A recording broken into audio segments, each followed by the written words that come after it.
최근에 1, 4분기에 대구의 경제 지표가 발표가 됐는데 우리나라 전체는 1, 4분기 경제 성장률이 0.9%입니다. 근데 대구의 경제 성장률은 3.8%입니다. 4배가 넘었어요. 4배가 넘었고 소액이지만은 작년 8월 이래에 나라의 수출이 자꾸 줄어들고 있는데 대구만 지난 8월 이래로 지금까지 매달 수출이 증가율은 수출 증가율은 대한민국 1등입니다. 그만큼 경제 사정이 좋아지고 있다는 거예요. 대구가 지금 전국에서 부동산이 최악입니다. 최악의 부동산 경기 중에서 경제 성장률이 3.8%가 나라 전체 경제 성장률이 4배가 됐다는 것은 그동안 우리가 한 1년 동안 추구해온 5대 신산업에서 대구 경제를 견인을 하고 있습니다. 대구가 몰락을 한 지가 지금 30년째가 넘어가고 있습니다. GRDP가 전국의 꼴찌입니다. 시민소득이 울산의 3분의 1밖에 되지 않습니다. 그런데 지난 30년 동안 왜 이래 대구가 쇠락을 했느냐? 나는 두 가지로 봅니다. 첫째가 섬유산업이 사양산업으로 넘어가면서 대체산업을 구하지 못했다. 대구의 주력산업을 새로운 대체산업을 구하지 못했기 때문에 섬유산업이 쇠퇴하면서 대구가 전 산업이 다 쇠퇴하기 시작했다. 이 주력산업이 없는 거죠. 그리고 두 번째는 대구 특유의 폐쇄성입니다. 폐쇄성.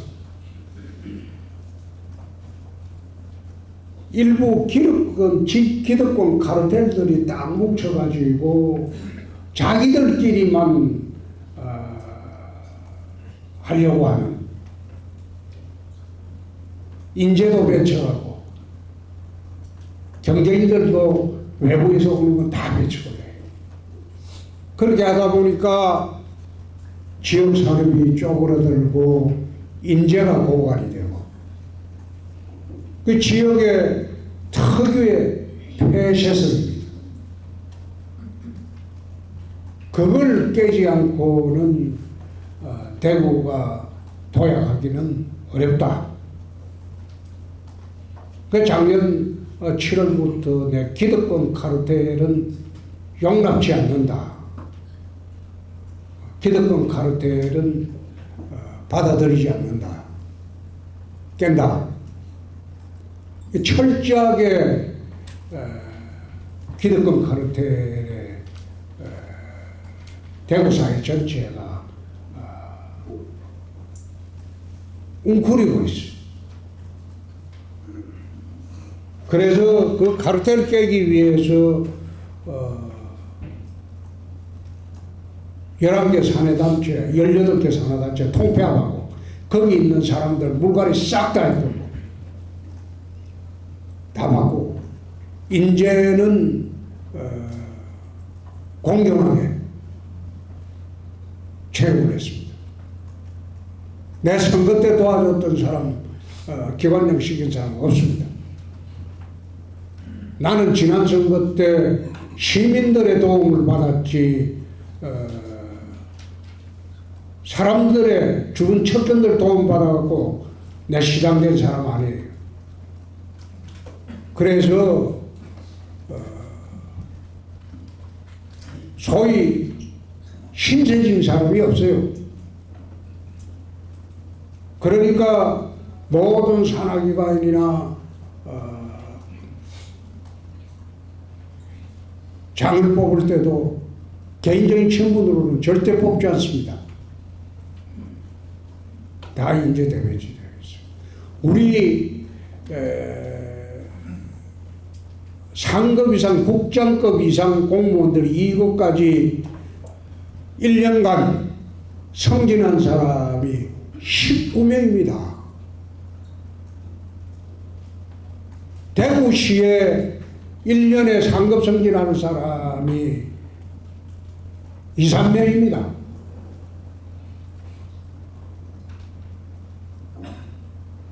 일부 기자들은 그 내용도 모르고 왜 인사가 잦냐고 시비 거는 사람들. 19명을 전부 승진시키고 그 승진시킨 게 1년간 승진한 게 19명입니다. 국장급이 19명을 다 교체하고 내보내고 그리고 발탁을 했어요. 아마 지난 1년 동안 지금 승진한 사무관 이상 승진한 것은 지난 한 5년 이상 승진한 사람보다 더 많이 승진시켰어요. 그 승진시킬 때는 연공서열로 하지 않습니다.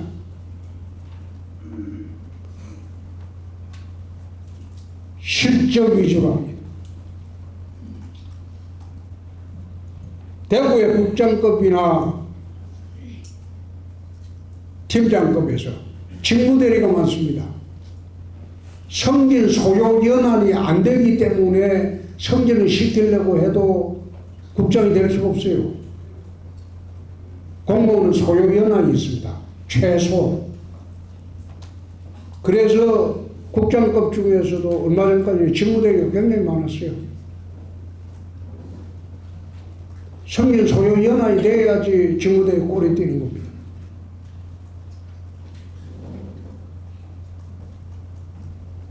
인재도 외부에서 많이 데리고 왔어요. 능력 있는 사람들. 그래서 기득권 카르텔을 철저히 깨보자는 겁니다.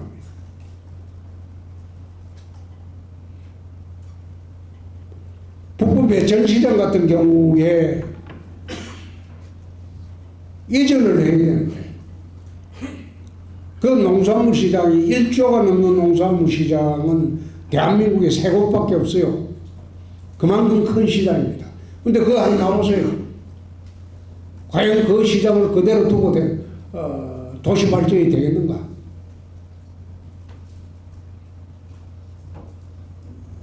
한때는 외곽이었지만 지금 도심이 되어버렸어.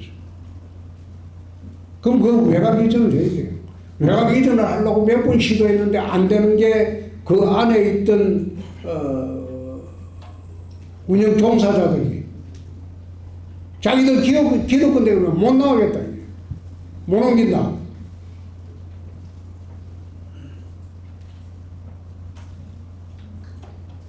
그래서 내가 기득권을 인정하지 않는다. 안 따라와도 좋다. 옮기겠다. 그래가지고 지난주인가요? 저는 이전하는데 동의서를 안 했어요.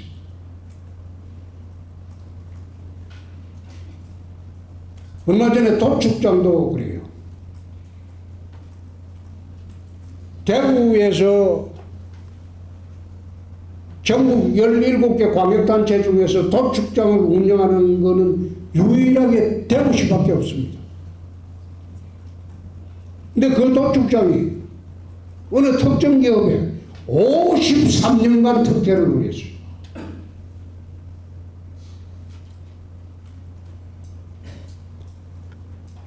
53년 동안 시에서 시설 다 해가지고 그냥 못 만들어 와가지고 위탁계약 맺어가지고 손해 나면 시에서 보존해주고 그런 식으로 53년을 했어요. 이게 어떻게 가능한 이야기인지, 뭔가 이게 잘못된 행정이다, 잘못된 카르텔이다. 서로 눈 감아주고 밀고 땡기고 그렇게 해서 해먹은 게 53년이라고.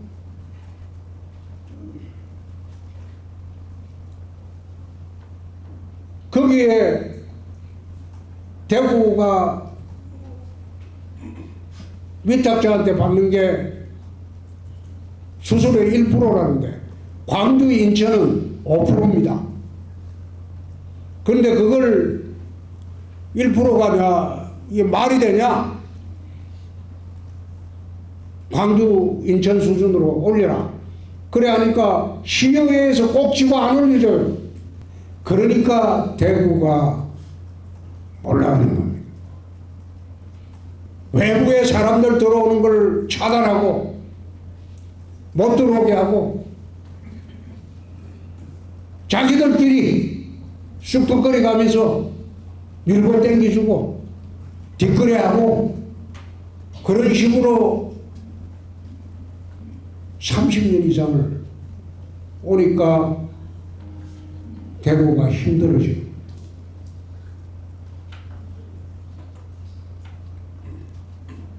취임할 때 그런 이야기를 했어요. 대구는 조선시대 이래로 일제강점기까지 한반도의 3대 도시였다.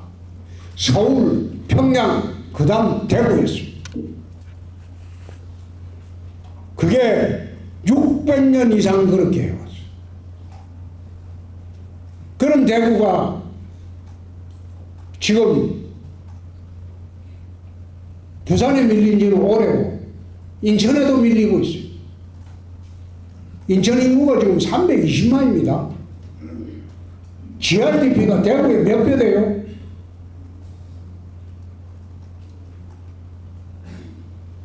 남북한을 통틀어서 한반도의 3대 도시였던 대구가 지금 남한을 기준으로 해도 4번째 도시 되고 곧 대전의 느낌입니다. 왜 이래 올라가는데? 자손들이 떠나가고 있어요. 내 15년 전에 국회에 있을 때 경북대학 특강을 봤는데 경북대학생들이 질문이 가장 중요한 게 대구로 고담시티라고 그랬어요. 15년 전에. 고담시티가 뭔고 하면 배트맨에 나오는 무질서하고 더럽고 추접고 사람이 떠나가는 도시. 배트맨 영화에 나오는 고담시티가 그걸 경북대학생들이 대구를 고담시티라고 하더라고요. 살기가 싫다는 거예요.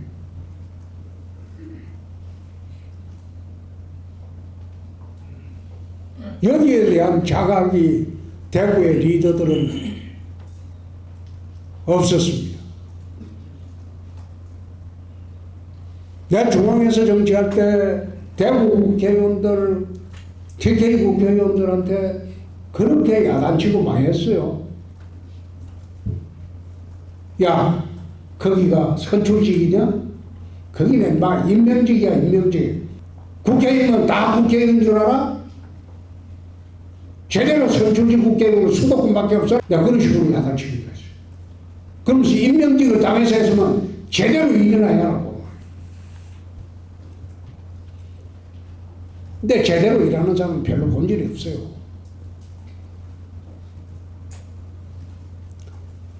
그 사람들이 대구를 망치는 겁니다. 리더들이 망치는 거예요. 그래서 대구를 전면적으로 바꿔야 된다. 최근에 윤석열 대통령께서 기득권 카르텔을 뭐 이권 카르텔이라는 말을 주로 많이 사용하는데 우리는 작년 7월부터 기득권 카르텔을 깨지 않으면 대구가 살기가 어렵다. 못 산다. 앞으로도. 그 기득권 카르텔이라는 말을 우리 작년부터 해왔고 또 금년에 지금 대통령께서 계속 예산 다이어트 말하죠. 재정 건전화.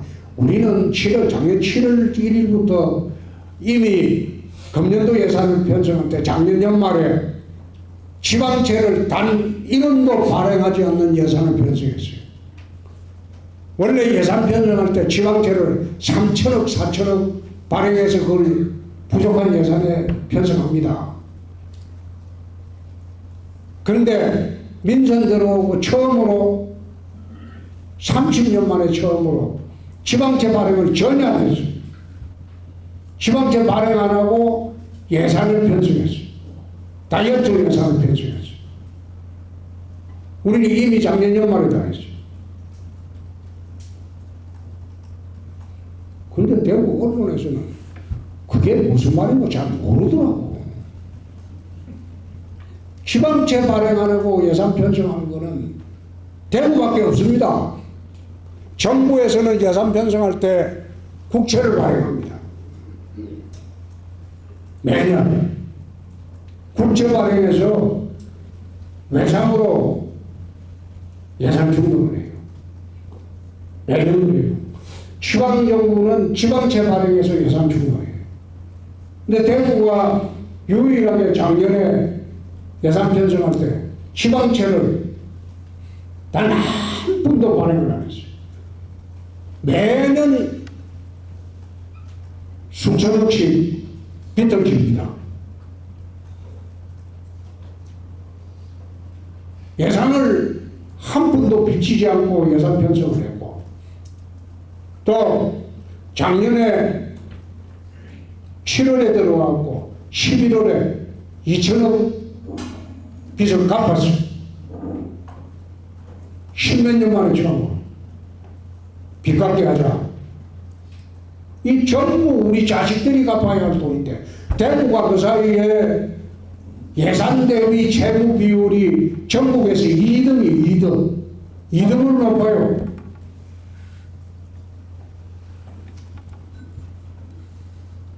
선출직들은 자기 재임 중에 선심만 쓰고 나가버린 것뿐이에요. 문재인 대통령 보라고 죠.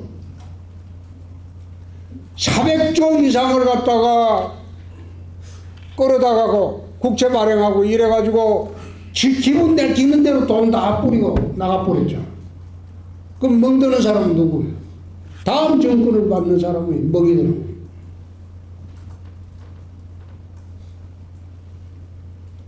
그래서 원래 선출직들의 생리가 그래요.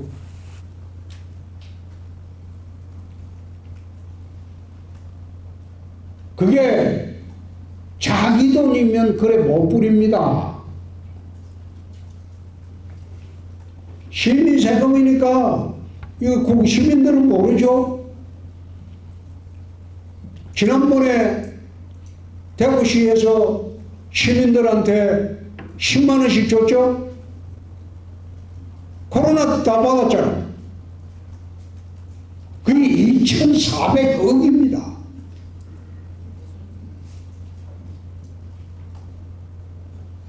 그때 내가 그런 이야기 했어요. 지방정부에서 2,400억 만들기가 진짜 어렵습니다. 거의 불가능해요. 근데 그 돈을 어떻게 추석 때 뭐 용돈 주듯이 10만 원씩 시민한테 뿌리냐. 2,400억이면 감염병 그 예방센터 국가에 지어달라고 막 가소연하지 말고 1,500억이면 그건 짓는다. 그런 걸 했어야지. 그걸 갖다가 내가 영남일보 매일신문 기자들한테 야, 인마 그거 정상이 아니지 않느냐. 그거 못 뿌리고 하라고 해. 기사 쓰는 한 것도 없더라고.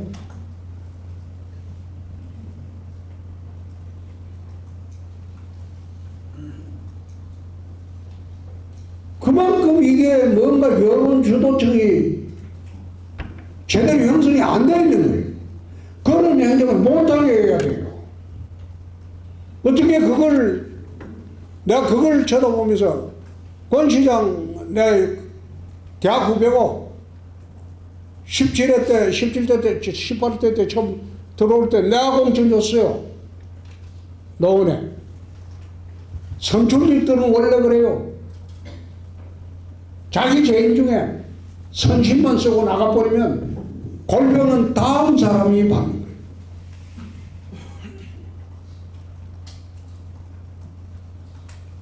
작년 7월에 들어와서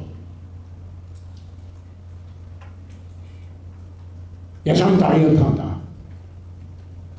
절대 허투루 쓰는 예산 없다. 내가 우리 직원들한테 야 임마 그게 네 돈이라면 그걸 쓰겠냐? 시민 세금을 내 돈이라고 생각하고 집행해봐라. 그래 못 쓴다.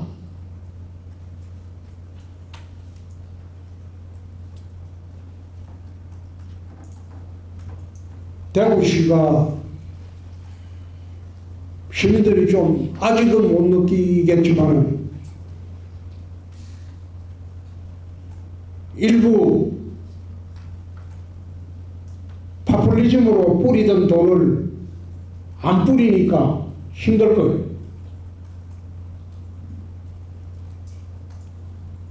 지금 대통령께서 시민단체 보조금 주고 하는 거 있죠? 그 전부 없애고 정리한다고 그러죠? 대구시는 작년 7월 1일부터 그랬어요.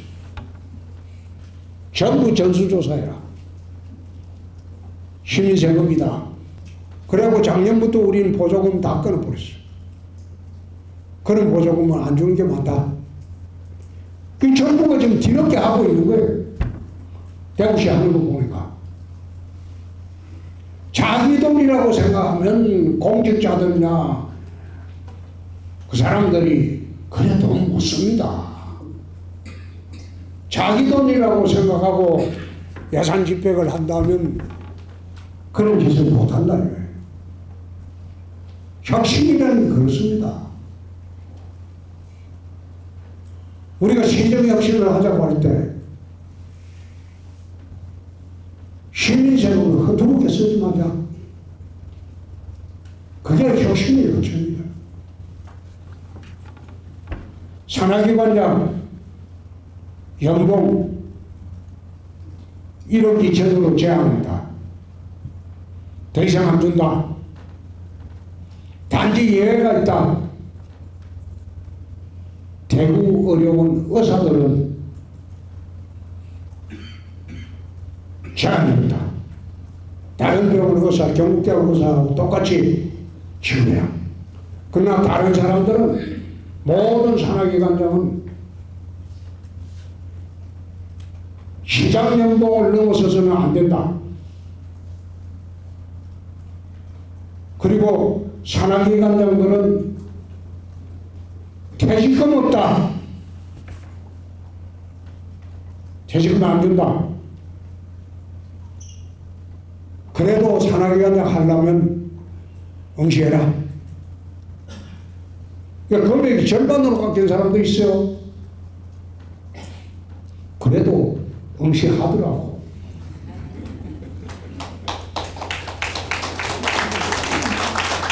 지금 대구가 혁신한 거는 인적 혁신도 하고 제도 혁신도 하고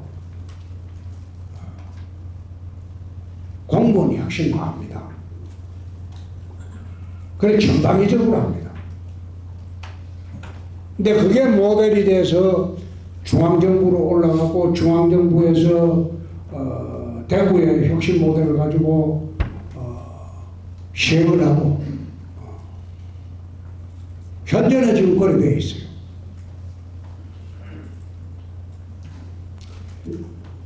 대구가 살기 위해서는 내 신공항을 왜 해야 되느냐. 그거는 수성구에서 무소속 나와가지고 국회의원 됐을 때부터 내 법안을 제출했어요. 왜 신공항을 해야 되느냐. 대구가 신공항을 해야 되는 가장 큰 이유는 60, 70년대에 대한민국 경제발전의 원동력은 고속도로입니다. 고속도로가 생기면서 유통이 활발해졌어요. 그래가지고 비약적인 경제발전을 했어요. 그러나 21세기의 경제발전의 원동력은 하늘길이다. 모든 제품들이 이제는 경량화되고 부피가 작아지고, 그리고 부피가 작은 제품일수록 고부가가치 제품이, 뭐 핸드폰, 그 다음에 우리가 반도체 한번 보십시오. 전부 다 이게 부가가치가 높은 제품은 전부 바이오 제품, 전부 이거는 항공으로 수출을 해요. 우리나라 총 수출의 총액이 36%가 항공화물로 나갑니다. 나머지는 배로 나가고. 항공화물로 나가는 제품은 거의 첨단 산업 제품이에요. 대한민국 산업 구조가 첨단 산업으로 바뀌고 가고 있어요. 그러면 앞으로 이런 수출 구조가 50% 이상이 될 겁니다. 그래 되면 항공의 화물의 중요성이 굉장히 더 커지는 거예요. 세계 제1위의 항공화물 운송하는 업체는 칼입니다. 칼이, 대한항공이 세계 제1위의 항공화물 운송업체. 그만큼 항공이 세계 경제를 주도합니다. 근데 대한민국은 모든 항공화물의 98.2%가 인천으로 나가요. 대구의 항공화물은 1% 안 돼요. 김해도 1%도 안 돼요. 그러니까 첨단 산업 제품들이, 첨단 산업들이 수도권 이남으로 못 내려와요. 무슨 물류 수송질이 없다. 두 번째, 내려오고 인재가 없다. 또 세 번째, 내려오고 문화, 예술, 의료 환경이 서울보다 못하다. 그러니까 못 내려와요. 그러니까 수도권 집중 현상이 계속되는 거예요. 언론에서 전부 나서서 지방균형발전, 지방균형발전 외치고, 우리 지방에 공기업 하나 더 달라고 업소하고, 그래가지고 국토균형발전이 되는 거예요. 30년 동안 외쳐도 안 돼요. 지금 혁신도시라고 대구도 해놨잖아요. 대구 혁신도시 해가지고 지방균형발전이 됐습니까? 금요일날 밤에 안 가봐요. 깜깜해요. 대한민국 혁신도시 지방에 어디 가더라도 월화수목금 반짝하고, 밤 되면 거기 사람도 별로 없어요. 가족들이 안 내려와요. 근무하는 사람도 금요일 오후 되면 다 서울 나가버려요. 억지로 와 있는 거예요. 그래가지고 어떻게 국토균형발전이 되고 지방화 시대가 됩니까? 산업이 재배치돼야 돼요. 산업이 재배치가 되려면 수도권에 있는 첨단 산업이 밑으로 내려오시니 여건 마련해주고, 환경 마련해주고, 가족들이 쉴 수 있는 공간 마련해주고, 교육, 문화, 의료 다 충족시켜주면 뭐 하려고 서울 살아요? 그렇게 하는 것이 지방에 사는 길이고, 나라가 균형 발전하는 게. 그래서 대구는 내륙도시이기 때문에 하늘길이 필요한 거예요. 하늘길 하늘길을 열어줘야지 하늘길 주변으로 기업이 들어옵니다. 그리고 거기에 문화시설, 의료시설, 교육시설을 우리가 마련해 줘야 돼요.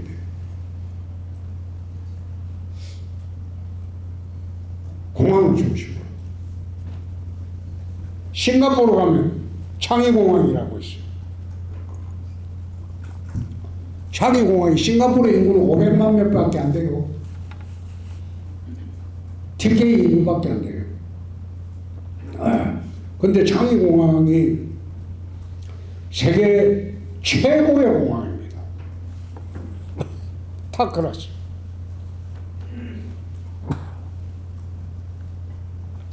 싱가포르 창의공항 만들 때 500만 그 인구 보고 만들겠어요? 그렇지 않아요. 창의공항이 아시아 물류 그 다음에 여객의 중심도시예요. 싱가포르.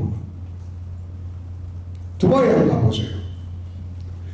두바이가 지금은 350만 도시가 되어가지고 저게 세계에서 가장 살기 좋은 도시가 두바이입니다. 1위가. 근데 그 두바이가 20년 전에는 3만 5천 명의 어촌이었어요.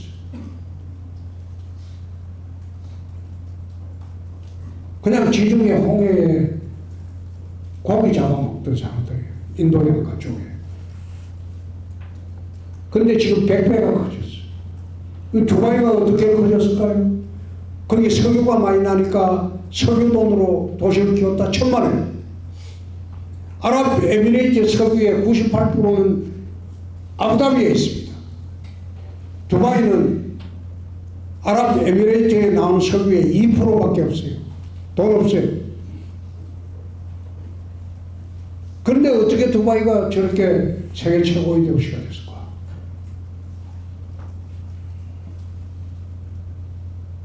기업이 들어올 투자 유치 환경을 마련해 준 겁니다. 두바이는 법인세 없어요. 소득세도 없어요. 마음대로 돈 벌어도 세금 안 내요. 투자 유치의 조건을 다 만들어준 거예요. 그러니까 세계의 자본들이 두바이로 봅니다. 그 사람들은 제도를 바꿔가지고 세계 최고의 도시가 돼요.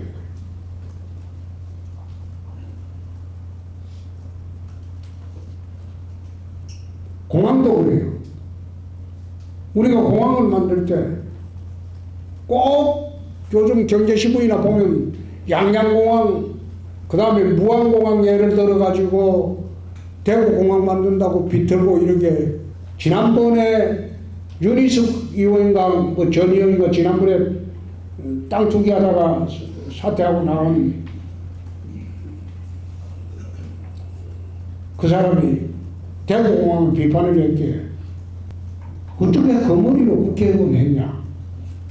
야단을 쳤지.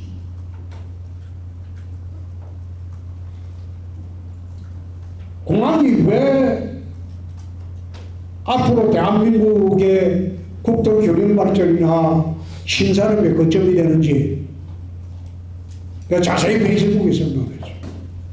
그 지금까지 반박 안 해. 공항을 만들어야지. 그 공항 주변에 첨단 산업 단지가 들어옵니다. 공항 도시를 만들어야 돼.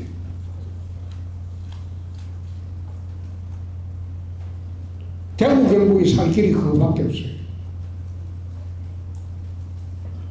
점점 첨단 시대가 되어야 하는데 그 시대에는 그럼 하늘길을 열어주면 하늘길 중심으로 세계와 소통하는 하늘길 만들어야 돼. 아직도 정부 항공정책하는 사람들은 왜 TK-신공항이 활주로가 3.8km 이상이 되어야 하는지 그 이유 모르는 사람이 많아요.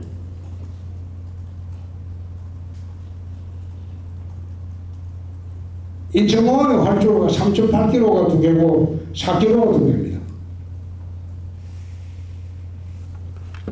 중수송기, 중화물기, 에어버스 장거리 노선 가는 대형 항공기를 떠나면 활주로가 3.5km 이상이 돼야 돼. 안전하게 하려면 3.8km 이상이 돼야 돼.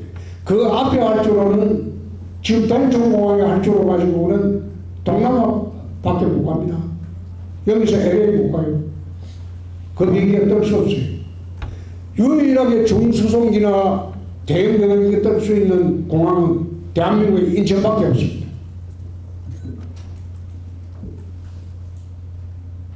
얼마 전에 인천공항에 무인기 떴을 때 48분간 이착륙이 금지가 됐어요. 인천공항은 유사시 되면 북한이 장사를 펴고 30분만 쏴버리면 공항이 마비되고 대한민국 하늘길이 막혀버립니다. 유사시에 전쟁 물자가 외국으로부터 들어오는데 탱크나 이런 거는 수송기로 들어오는 경우도 있어요. 배로도 들어오고, 배로도 들어오려면 한 달, 두 달 동안 걸리기 때문에 신속히 하려면 중수송기로 뛰어야 돼. 그 중수송기가 내리려면 내릴 때가 인천공항뿐이야. 근데 전쟁이 시작되면 제일 먼저 장사정부로 인천공항부터 때릴 뿐인데, 인천공항 발비에 들어오면 외국에서 들어오는 중수송기는 전쟁 물자가 못 들어옵니다. 그래서 후방에 중수송기 뜰 수 있고 세계로 가는 대형 여객기가 뜰 수 있는 공항을 새로 만들어야 된다. 국가안보상.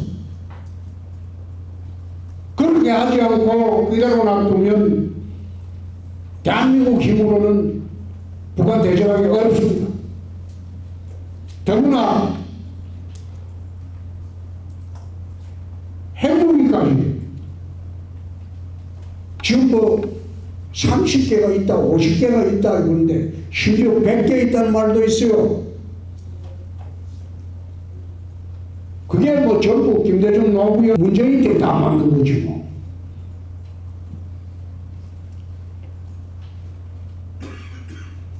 그래서 뒷대기 신조항이 필요하다는 거예요. 안보상 이유도 필요하고 경제상 이유도 필요하고 국가 교련 발전상도 필요하고 대부분 살 길이 그거밖에 없어요. 우리 자손들이 살아가는 길은 그거밖에 없어요. 무슨 대구에 메리트가 있다고 기업이 오겠습니까? 대기업 안 내려와요. 참 답답한 사람들은 왜 대기업 유치 못하냐 할 때 대기업 장사꾼입니다. 자기들이 이득이 안 남고 장사가 안 되는데 여기 왜 와요? 오려면 장사가 되게 이득이 나게 환경을 작게 만들어주고 사는 기반을 만들어줘야 돼요. 사는 기반도 안 만들어주고 대기업 유치해라? 올 이유가 없죠.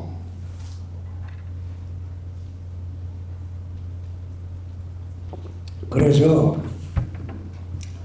이제 공항이 특별법이 처음 시작할 때는 처음에 특별법 내가 발의할 때 대구 경북의 국회의원 중에 사인한 놈이 딱 3명이시. 10명을 채워야 발의를 하는데 할 수 없이 7사람은 다른 지역 국회의원을 설득해서 사인 받았어. 그걸 2년 반 전에 내가 9월에 대구 언론도 다 데려다 놓고 특별법 발의한다고 설명했을 때 내가 한 줄 아는 언론 못 봤어요. 이 뭐가 중요한지 모르는 거야. 어떻게 하면 우리가 살 길인지도 모르는 거야. 국회의원들 그 발의 안 해줬어요. 대구 국회의원들 내 큰애 사람 보내갖고 설득해도 사인 안 해줬어요. 그래서 시장 되고 난 뒤에 작년 7월에 내 조영 대표한테 네가 좀 해라. 다시 그 법안을 따듬어가지고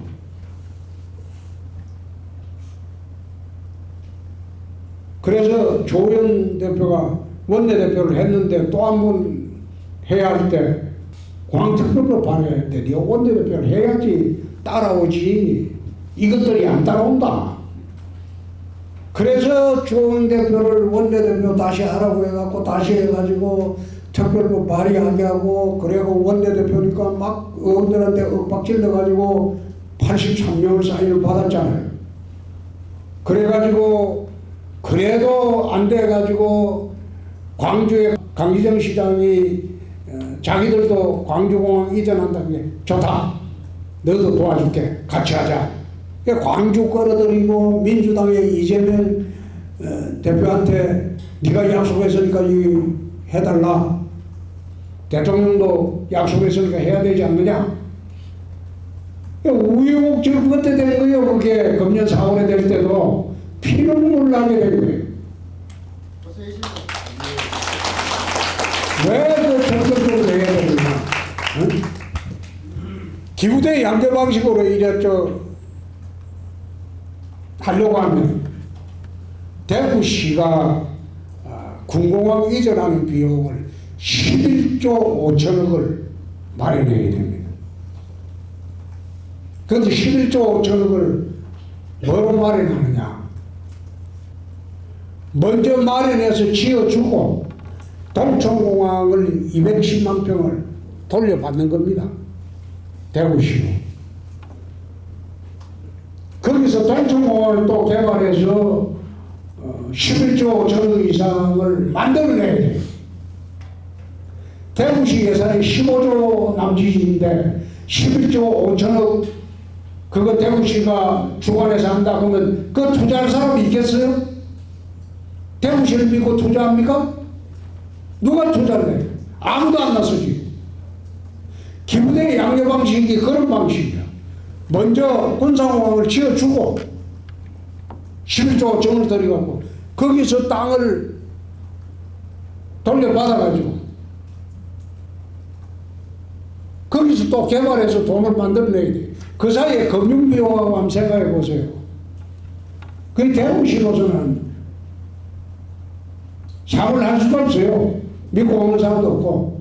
그러니까 특별법에 11조 5천억을 대구시가 못 만들어내면 부족분은 국가에서 지원한다. 국가 보증 사업으로 만든 거예요. 국가가 보증하는 사업이니까 손해볼 염려가 없다고 해서 투자자들이 몰려드는 거예요. 대구시 사업에서 대구시가 주관하기는 하지만 국가 보증 사업으로 만들었다고. 그렇게 함으로써 또 우리는 동천 후적지구 개발하는데 안 그러면 거기에 아파트만 지어갖고 팔아야 돼요. 그래갖고 대구시 발전합니까? 발전도 나죠? 요즘 같아서는 아파트 팔리지도 않아요. 그래서 부족분을 국가가 보증해서 지원한다는 조항이 있기 때문에 동천 후적지는 우리 마음대로 개발하는 거예요. 대구시 미래 50년을 보고 얼마 전에 내가 우리 직원들 전부 두바이하고 싱가포르 데리고 가서 내가 보여줬어. 개발을 이래 하는 것이다.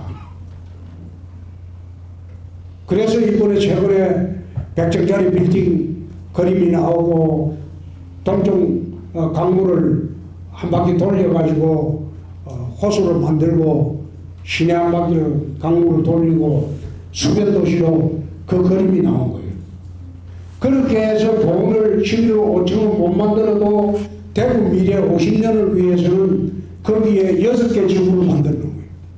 첨단산업 지구도 만들고 오피스 지구도 만들고 6개 지구를 세트로 해서 만들어 놓고 100층 빌딩 들라고 거기에서 돈을 11조 5천원 우리가 못 만들어내면 국가에서 지원해요.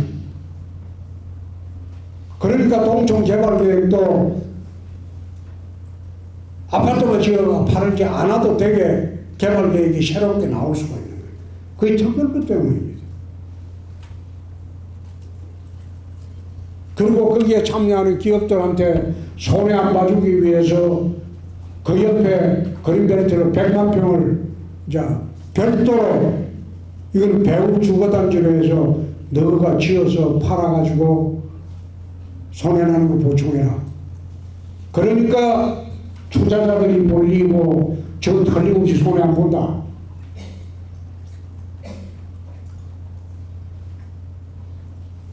SBC 구성은 그렇게 해서 현재는 가능하게 된 거예요. 그렇지 않고 그대로 놔뒀으면 SBC 그 특수목적 부분에 들어올 사람 아무도 없어요.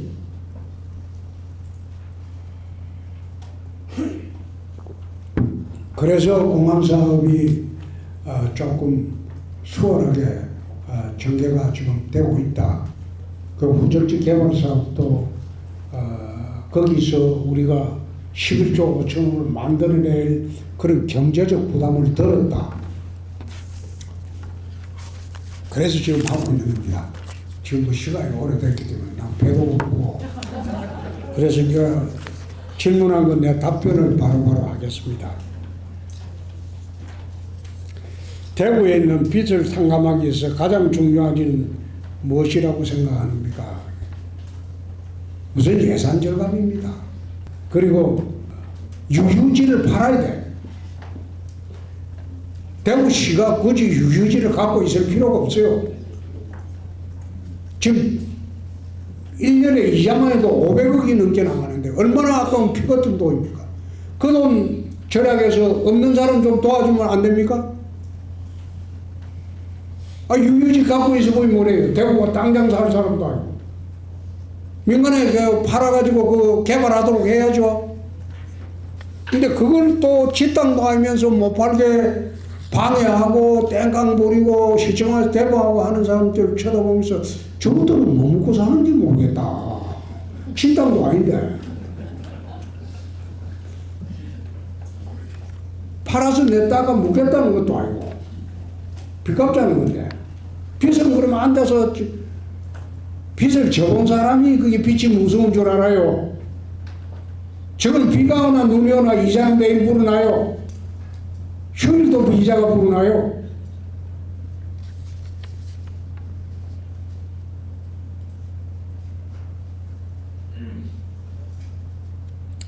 부드럽고 품격 있는 어투로 이미지 변화를 주시면 좋을 것 같아요. 왜 말이야 이해를 하는데 나 평생 이래 살았어. 이제 나이 곧 70입니다. 금년에 68입니다. 그런데 지금 마음이 변하면 일찍 죽어요. 사람 죽기 전에 마음이 변한다고 하거든요. 이대로 살 거예요. 평생 안 바뀔 거야.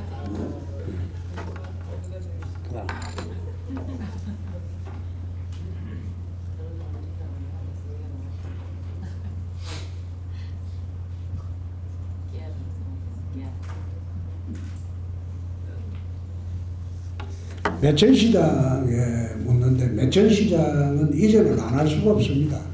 거기 한번 가보시면 알겠지만은 이미 그쪽은 도심이 되어 버려가지고 거기에 시장을 놔둘 수가 없어요. 더 이상 뭐 이전하고 개축하고 할 수도 없어요. 그래서 이전하기로 여기는 확정이 됐습니다.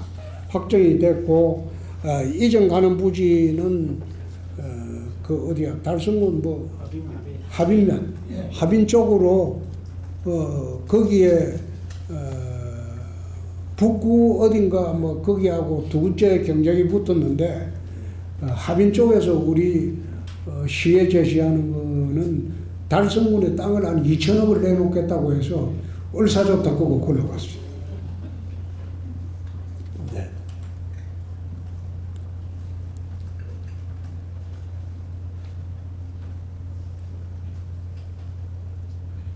창녕에서 질문하셨네.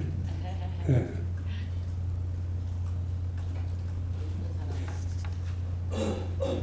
창녕을 살릴 수 있는 방법이 어떻게 하느냐? 군인처럼 대구로 붙으면 되지. 거기는 현북이라서 그 대구 거야. 거기는 대구 거야. 그래서 대구시 창녕군으로 이래 붙으면 도시철도도 그걸로 들어갈 거고 시장님, 훨씬 창녕을 중심으로 해서 제가 질문을 했습니다. 네. 그 북부는 대구로 붙고 남부 쪽은 마산 창원에 붙고 다 붙을 수는 없지 않습니까, 대구로? 그런데 네. 그래 쪼개가 붙으려고 하면 창녕 사람들이 하려고 할까요? 시장님의 도움이 좀 같이 움직여야지.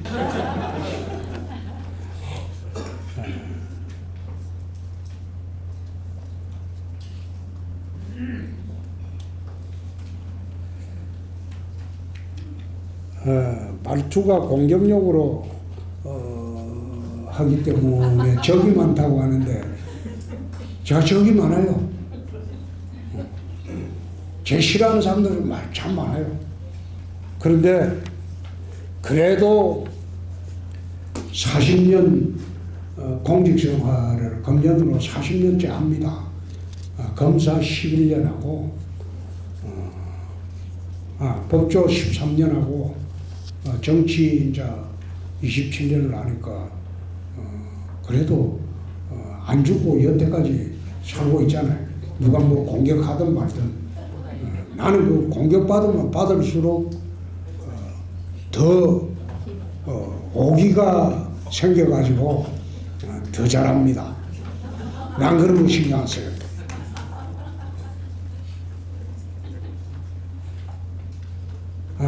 남부선 지상철 이거는 우선 지상철 4호선부터 하고 남부선을 하려고 하는데 이번에 가창면이 들어오면 가창면까지 해서 수성 남부선을 하려고 했는데 좀 유감스럽게 됐네요. 가창면 사람들도 참 아깝게 됐습니다.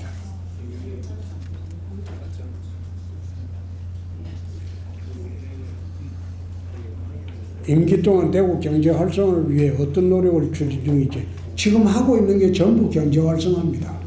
그 효과가 지금 나타나고 있고요.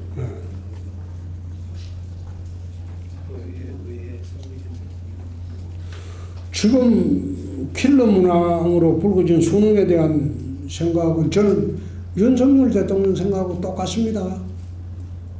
이 킬러 문항이라는 게 어떤 게인가 하면요.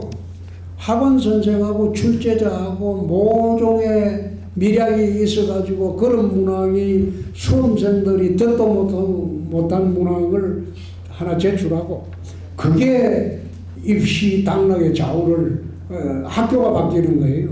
근데 그 하나 킬러 문항 마친 그 강사들 전문가 쪽집게 강사들 걔들은 수백억씩 벌죠. 킬러 문항이니까 그렇게 해서 생기는 거예요. 내가 대학을 입학을 할 때 나는 원래 문과가 아닙니다. 이과입니다. 영남고등학교 다닐 때 이과를 다녔어요. 경북대학 의과대학 가기 위해서 공부를 했어요. 그런데 대학 입학시험 한 달 앞두고 그때는 본고사를 봤어요. 집안에 무슨 일을 생기는 거 보고 내가 법과대학 가야 되겠다. 검사를 해야 되겠다. 그래서 법과대학으로 바꿔서 시험 보는데 그때는 문과에서 이과 가고 이과에서 문과 가기는 거의 불가능하던 시대예요. 지금하고 달라서. 문과에서 이과로 가면 수학 2를 해야 되는데 미적분을 안 해요. 그러면 수학 2의 절반은 빵점 먹어야 돼요. 그게 문과에서 이과를 못 가요. 본고사에 그 시험이 있으니까. 또 이과에서 문과를 하려면 국어 고문을 빵점 먹어야 돼요. 안 가르쳐줘요. 그래서 대학 입시 한 달 앞두고 이과에서 문과로 바꿨는데 수학은 자신 있었죠. 수학 2를 공부를 했으니까. 문과보다 더 많이 했으니까. 근데 수학시험장에 큰 문제 문항에 배점이 40점, 40점, 20점, 20점 이래 나왔는데 그 120점 만점이었는데 고대 그 법대 시험 볼 때 40점짜리 문항에 게임 이론이라는 게 나왔어. 나는 듣도 보도 못하는 문제. 근데 게임 이론이 어디에서 나오노? 막 경제학에 나와요.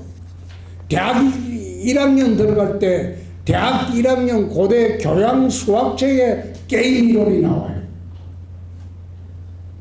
대학 1학년 교양 수학책에. 근데 우리는 도대체 이런 걸 본 일이 없으니까 그냥 그 부분을 백진했죠.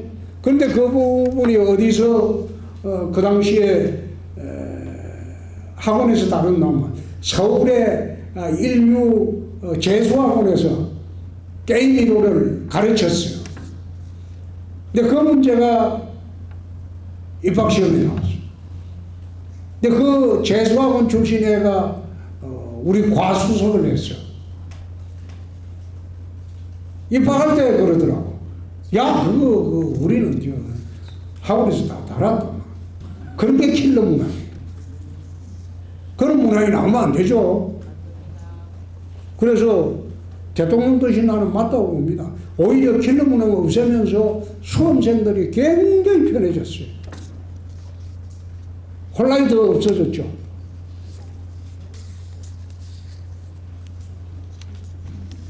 차기 대통령 후보 이거는 4년 뒤에 이야기할게요.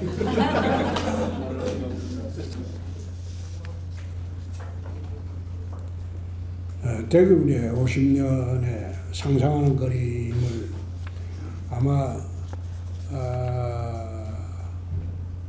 10년 뒤는 UAM 시대가 될 겁니다. UAM이라는 게 도심 항공 모빌리티 시대인데 거의 보면 땅으로 다니는 게 아니라 하늘로 다닐 거예요. 택시가 그렇죠. 그 우리가 공상과학 영화에 나오는 그런 시대가 10년 뒤에 옵니다. 저 공항 후적지에서 구리공항으로 20분이면 갈 거예요. 15분. 그런 시대로 옵니다.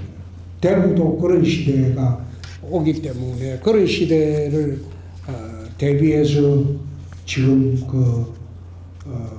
UAM 사업을 대구의 미래성장 동력사업으로 하고 대구하고 지난번에 하나시스템하고 KT하고 전부 컨소시엄하고 우리가 MOU 체결한 게 있습니다. 내년부터 본격적으로 UAM 공장을 대구에 들어설 겁니다. 대구시청 이전은 아마 이번 주경에 김영판 의원하고 달서 시의원 군의원들하고 아마 우리 시정혁신단장이 회동을 할 겁니다. 거기에서 우리가 마지막 안을 제시할 겁니다. 그 안을 받아들이지 않으면 재임 중에 시청은 지을 수가 없습니다. 시청 이전하는 거는 현재 추사들은 5천억 가량 됩니다. 여러분 빚내서 시청 지어볼까요?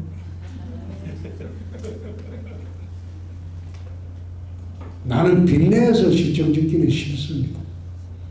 거기에 22,000평이 있고 유유부지가 28,000평이 있습니다. 27,000평. 나는 27,000평 그거 유유부지를 팔아가지고 22,000평 내에서 시청을 짓자는 거고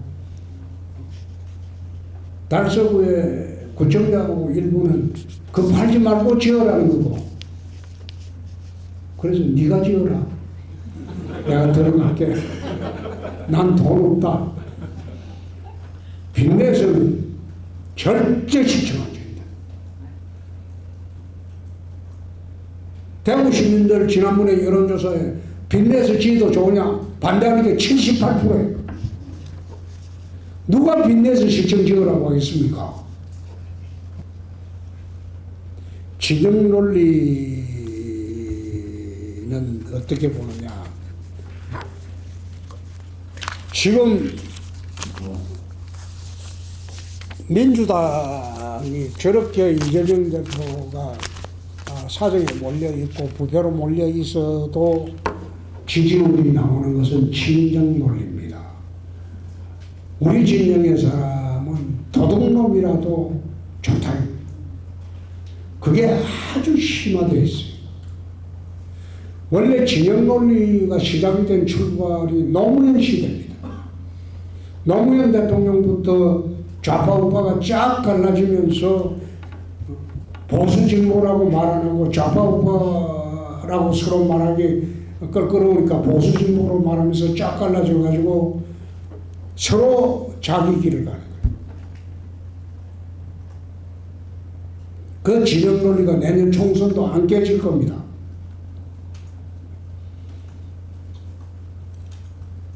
내가 지지하는 사람은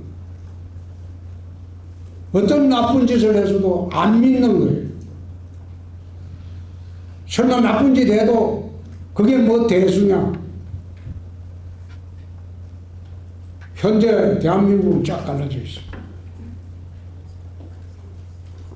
그걸 봉합하려면 시간이 좀 많이 걸릴 거예요. 내년 총선 다음 대선 때에도 진영 논리가 지배하는 대한민국이 될 거예요. 그 쉽게 안 없어집니다.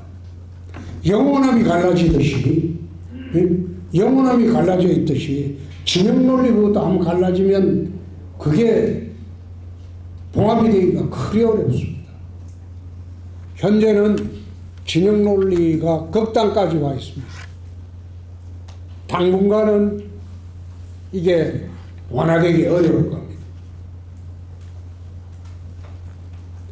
오늘 나는 1시간만 하고 가려고 했는데 10분이 지났습니다.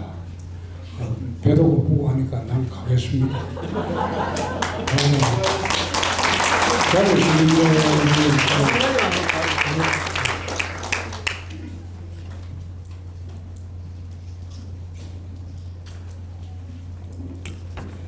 일본 한강과 낙동강 물길을 연결하자. 이거는 충청북도의 김영환 지사가 저한테 제안한 겁니다. 남한강에 수량이 풍부하니까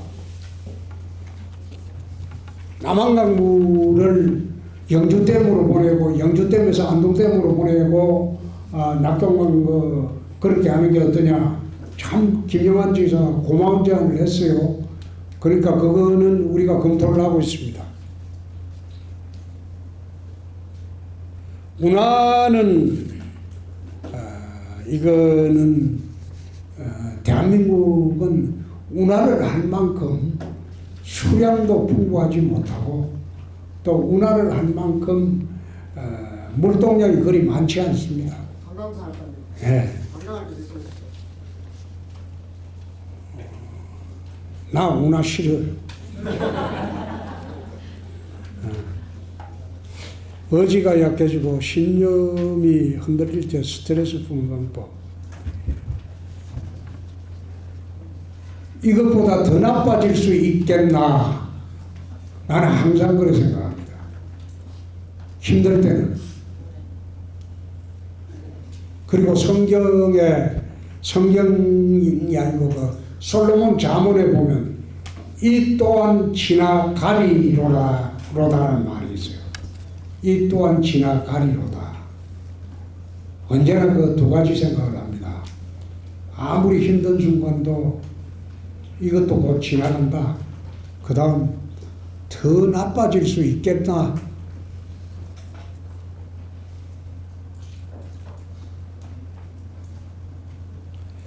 지금까지 홍준표를 이래 만든 것은 제 엄마입니다. 제 어머니입니다. 저는 정치할 때하고 여태 세상에서 가장 존경하는 인물이 누구냐 그러면 우리 엄마다. 우리 엄마는 글을 모릅니다. 문맹입니다.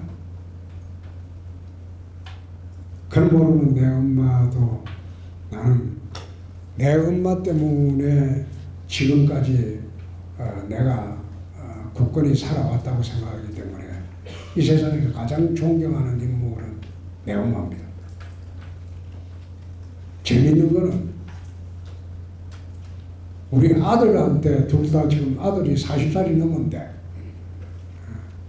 둘 다 큰아들처럼 물어보면 이 세상에 가장 존경하는 사람은 홍준표라고 합니다.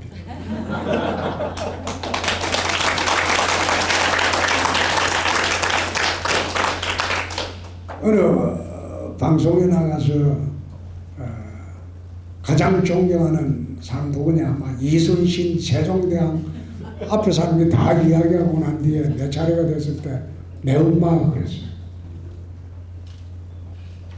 나는 그분들도 훌륭한 사람이지만 글 모르는 내 엄마가 있었기 때문에 내가 오늘의 홍준표가 있는 겁니다. 그만하겠습니다.